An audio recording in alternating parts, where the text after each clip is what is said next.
these bunker busting bombs, which everybody admits does not have the capacity to do long-term damage. And then your planes can't get back. Or you can use cruise missiles fired off of submarines, because the Israelis have been getting all these submarines from the Germans, right? But the tonnage capacity of those missiles is not great enough, not even as great as the tonnage capacity of your F-15s and F-16s. So I don't see, logistically, I don't see how they can do this. Now they've got, they of course they have to go over Iraqi airspace, and they're not going to get permission to do that. The Iraqis have an air defense command, and as does Iran. So just how many of these Israeli jets are going to get there to say anything about getting back?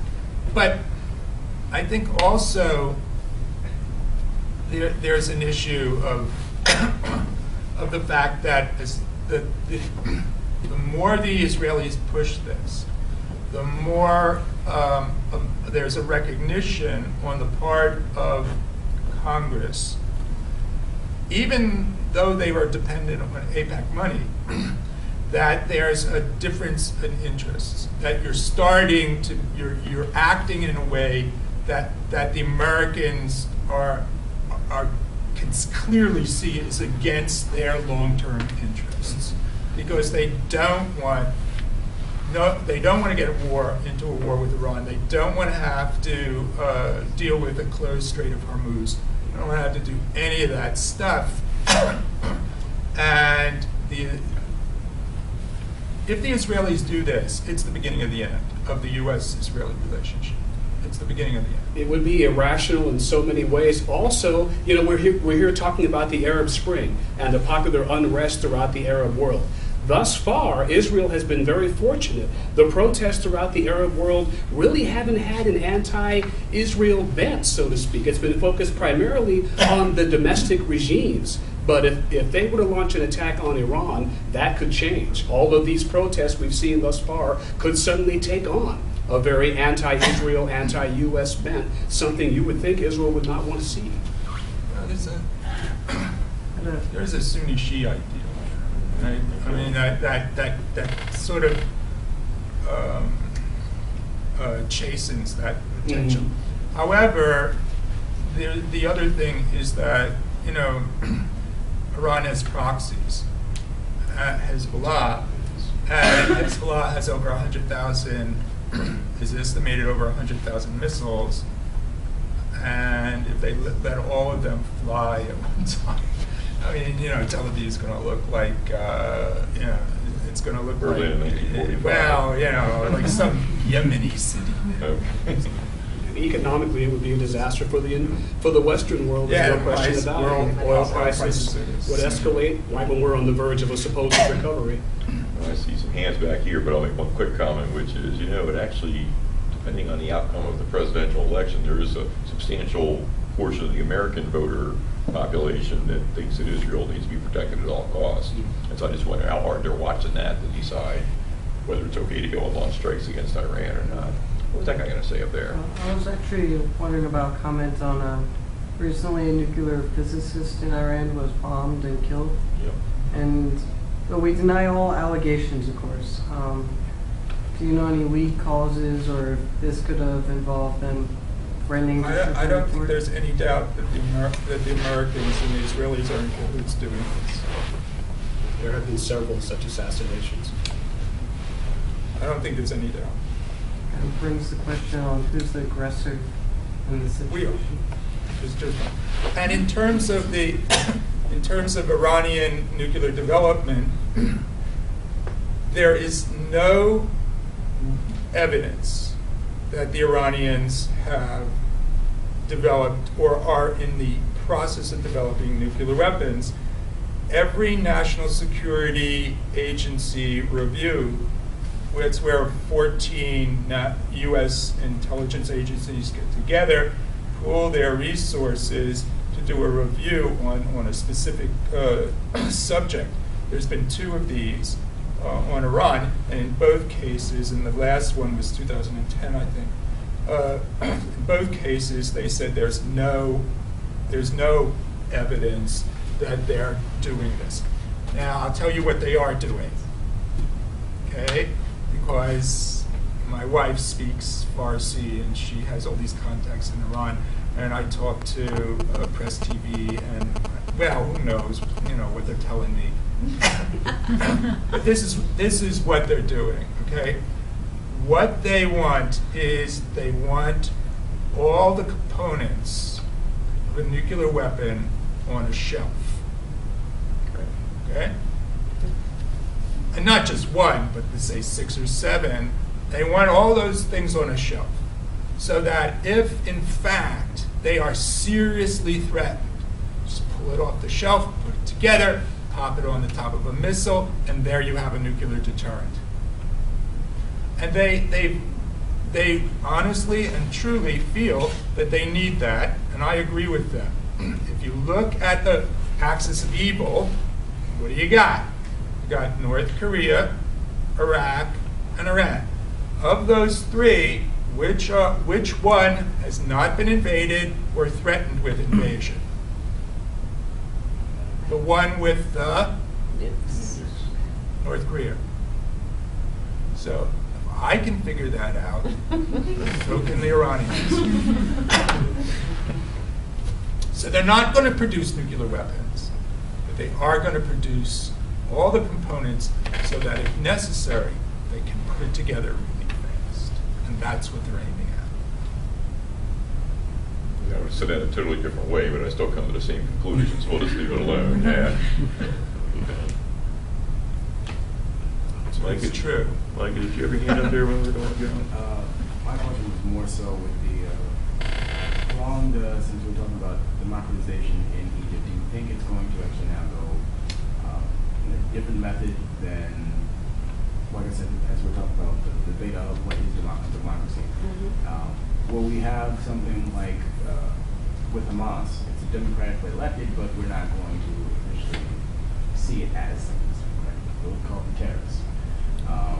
And then not deal with them and not put them in the discussion table and have them be forced to look at alternative methods of bringing their argument to the table. Will we have that happen in Egypt? Also, will we see a split? As you said, there's a generational gap. And go to the Palestinian Authority, we see that there's a split there as well, and which created Hamas. So is that something that you see in the future? Are you saying, is the United States going to make a choice about which democratic movements are worthy of our recognition, and we might vote no on this one? Yeah. It's too early to say. It's too early to say because the Egyptian revolution's ongoing. Okay, so you've got now 2 main power centers. One is the Brothers and the Islamists generally, and that power center is located in the parliament. And the other power center is at the military council. And we have to see how that plays out, right? Also, there can't be democracy if the military council stays independent. Plus, is the kind of choice that he's talking about, I mean, is it worth thinking about who actually makes that call in the United States? Congress does some part. Does American public opinion get to influence this at all? Do corporations decide who they're going to go and deal with? Or is their Egyptian money just as green as everybody else's, and so that doesn't matter? No, it's not as green. No. Okay.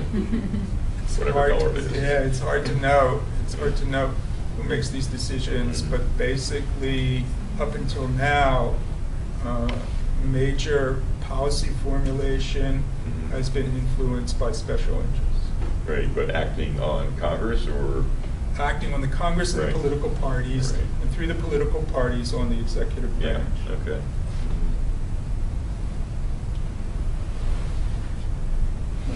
When do you see a generational split? What? What, between you guys and us? Yeah. No, you. I have a question in regards to the military. So the military is this secular entity in Egypt, and the liberal, I guess, youth are the secular entity. But they're different. Right. Yeah, they don't agree for whatever reason. That's a whole other question. But if the the military is, I guess, in a sense, for lack of better phrasing, anti-theocratic, and they don't really seem to be too comfortable. They didn't initially with, I guess, Right. with the whole idea of fascism. What do they want? Like, what type of government? They want independence. They want control of their own budget, and they want complete control of military decision-making and, to a certain extent, foreign policy. That's what they want.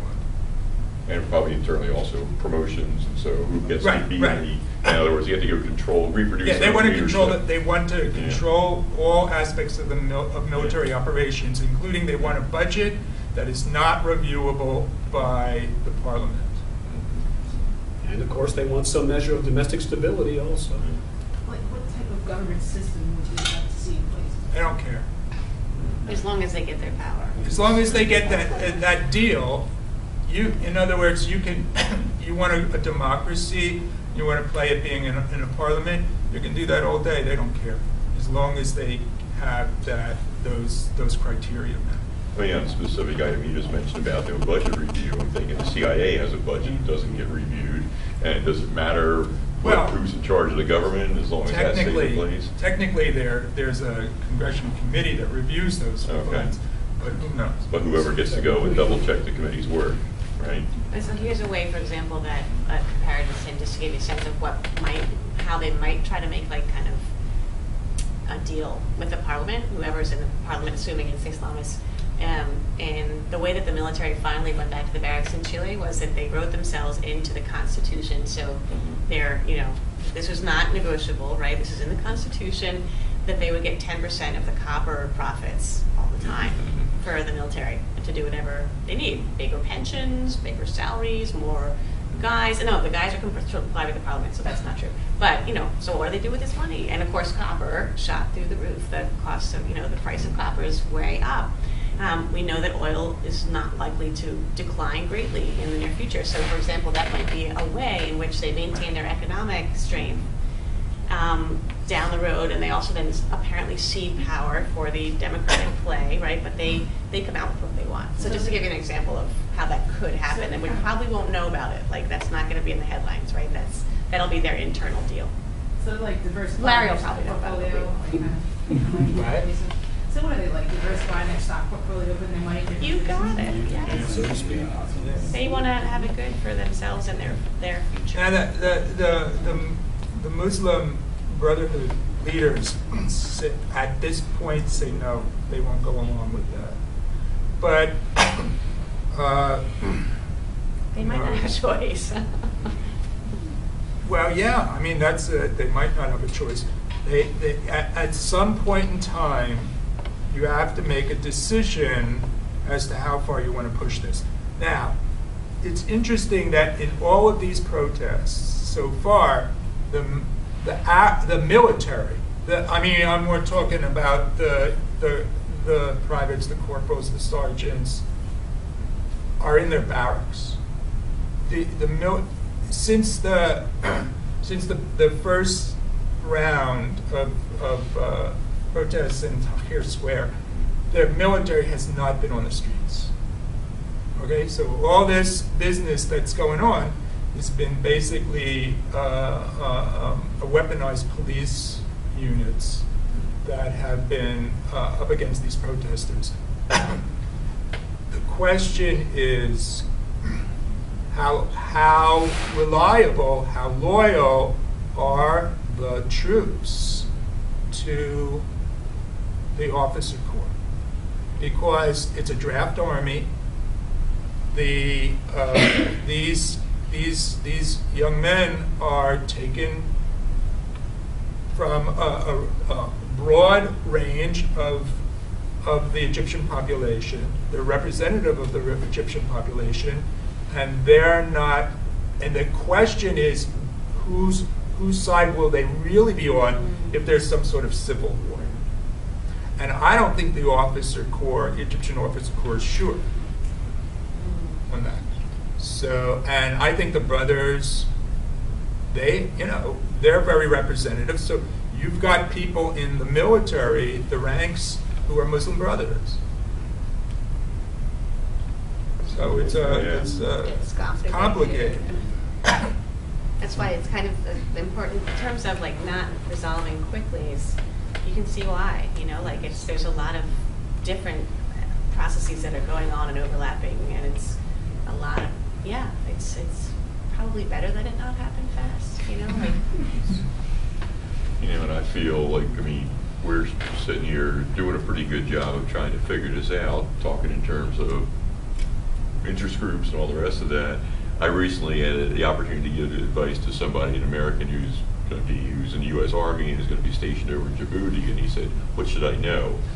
And I said, "Well, what I would do, and this is based on my somewhat limited experience traveling around in Africa, is I do my best to know who the person is I'm talking to and how they're related to everybody else. Because when somebody stands next to you and say, 'Here, I want you to meet my friend Jim,' I want to know who the other person thinks their friends are and what they think I am, because this guy just called me his friend." So I said, good luck on that, because you're going to be walking around in a uniform. Chances are you're not going to be able to ask even questions as blunt as that.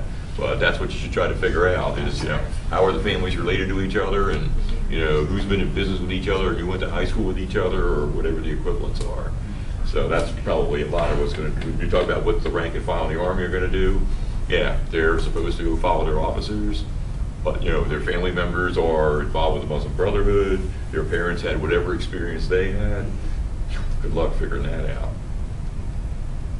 And there's precedent for the Army, let's say in Tunisia, the Army rebelled against its officers and wouldn't fire on the In Syria right now, you got the Army split apart. That's right. Yeah. Might do it. Right.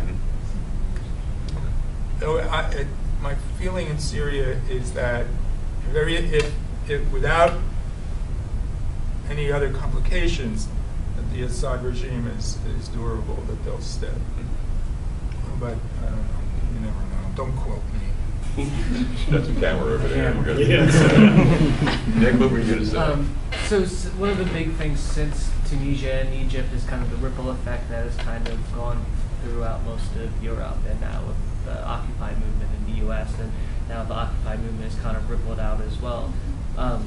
And then so like in a lot of the talk from the Occupy movement is like that they took inspiration from the Egyptian revolution and kind of modeled themselves after it. Are there any other comparisons except for that one thing, or is it just two completely different situations? In what ways are you thinking of that they model themselves after? Using technology or? Technology from like the occupation of one space, like Right. in Egypt it was the Tahrir Square, and here was Zakati Park and Wall Street, and you know, various other parks. And a lot of the language too was taken from inspiration from Egypt. Like there was a lot of like "walk like an Egyptian" signs, and you know, like kind of like this kind of, you know, like the rhetoric around the Occupy movement is coming from and inspired by the Egyptian revolution, and you know, and social movements like to, you know, say whatever they kind of want. Are there any other comparisons except for the rhetoric? I think what you have to keep in mind is that ultimately, no matter how long these things take, okay, ultimately you need a critical mass, right? You need so many people in the streets that the other side becomes so intimidated that they change their behavior, right? And in Egypt, I think that's possible. Now, depending upon what the Muslim brothers do, that they've got that critical mass. In the United States, there's no critical mass. I'm trying to remember which of the revolutionary theorists, but there's a formula for this. You need shared grievances, you need belief in the possibility of change, you need something to ignite it, and then you have to have some place to go with it. And so, you know, I think what we're sitting here right now is trying to figure out whether the Egyptians have that. And you can ask the same question about the Occupy movement too. Is there shared grievances? Sure. Right. Where's it going to go? That at least news media will tell you they don't know where that is.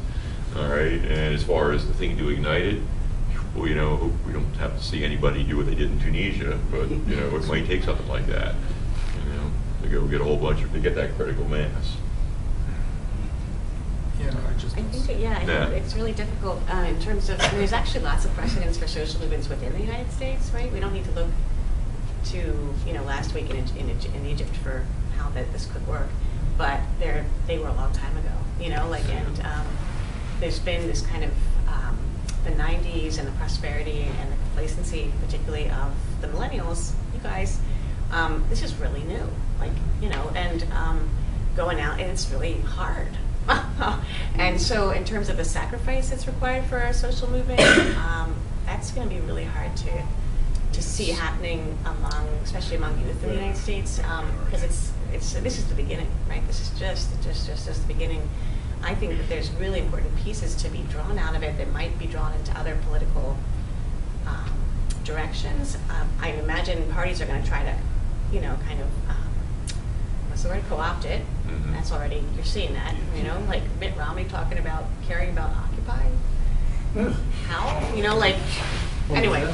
So, I mean, it's just, so we're going to see that, you know, that happens all the time in election years. But I think that if the Occupy movement's going to be enduring, I think some of what Jim says will have to be a part of it. It could get ugly for a while. That might then rally more people who are now complacent and critical, but not ready to go to the streets to do something. I also think that the streets is only one measure. This is one of the strengths of the Egyptian Revolution and youth activism today is that it doesn't happen in the streets. It happens in social media. It happens in blogging. It happens in, you know, clogging up internet networks over, you know, in important places, or hacking or whatever. There's a lot of different ways that activism is occurring. So I think we need to watch those signals too. Like it's going to happen in many different ways. Which that does lead to a question: is writing a blog a revolutionary act? I mean, what's the actual action that you have to take if you want to challenge Well, something? get you put in jail in some countries. Well, but on the one hand, I share my friend's skepticism here about whether our population is on the verge of any kind of upheaval. Let's face it, we're a gluttonous population. We're too busy devouring hamburgers to take to the streets and watching the Super Bowl and Madonna and what have you. But at the same time, you just never know what the trigger mechanism is going to be. I'm thinking of some examples in our recent history that we take for granted. In Cincinnati, Ohio, in April in 2001. The city was stable and calm, and then some law enforcement officer shot a young African American in the back, and before you know it, there's an upheaval, and there are riots throughout the city, and millions of dollars in damage. You never know what the trigger mechenism is going to be. There's just 10 years later, is Cincinnati yes, different? Exactly. Is Cincinnati different? That's a good question. That's the question. Has things fundamentally changed? Successful revolution needs guidance, and it needs programs. Political leadership. Yeah, and it needs follow through. How can we turn back to the Egyptian Revolution, if I may? I want to lay out a bit of no, okay, it's all good. I just meant I'm going to lay out a bit. I had a question I threw for you. Okay, Back sure. to the Egyptian Revolution, and we talk about why the revolution was successful, and I was wondering, commenting why it wasn't violently squashed. I remember there was a day when there was a complete media blackout, all the cameras were kicked out, and you were waiting for that bloodbath. And I had a theory I had to look up online. It was actually describing the role of the military, and it's only one NPR article, I'm sure you know more about it, but it says the military actually produces clothes, bottles, it's like a gigantic GE corporation, and the one idea is they didn't shoot them because they're also their customers. Consumers, right? Well, it's not only that, it's also they're their cousins. I mean, it's not just customers.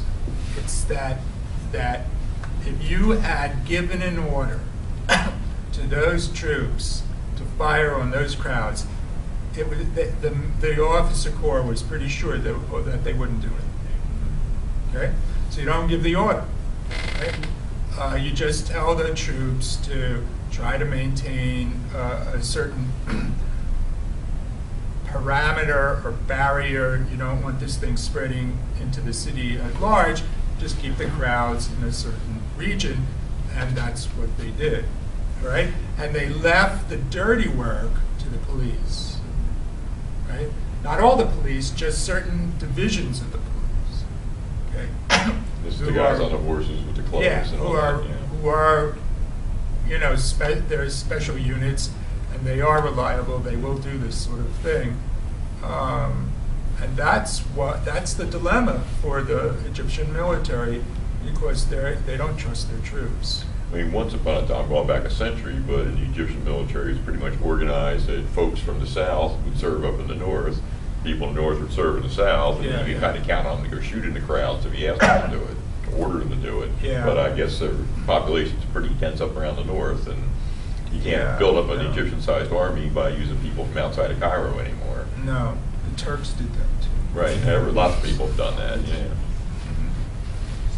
No, I don't think that's going to work. Yeah. You had another point though. Oh yeah, I was going to say, I'm going to let a bit of a preamble, and then I'm going to get to the point, which is going to be what has changed with the revolution. I'm just going to make, thus far, having already accepted it's not completed, it's hard to judge when a revolution is completed, but with the consideration, of course, that the military junta is still in control, and that, as we touched on earlier, the Islamist officials, as of the 25th of January, had said that the army, quote, has the right to enjoy a special position in the upcoming constitution, more than in previous ones, that the masses of workers still work for poverty wages of $2 a day, and that strikes are still outlawed, and that over 12,000 people have been arrested and tried military tribunals in the last 9 months.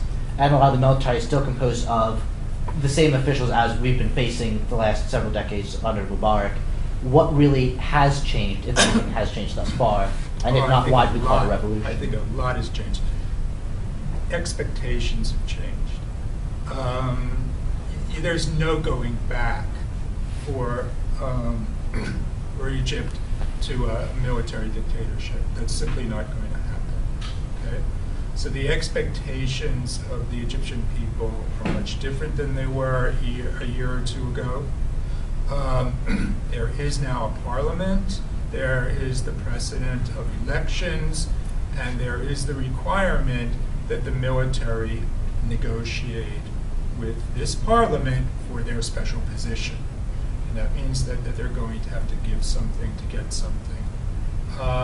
So I don't think that, I don't think it's the same Egypt, right, as it was 2 years ago. And I don't think they can go back.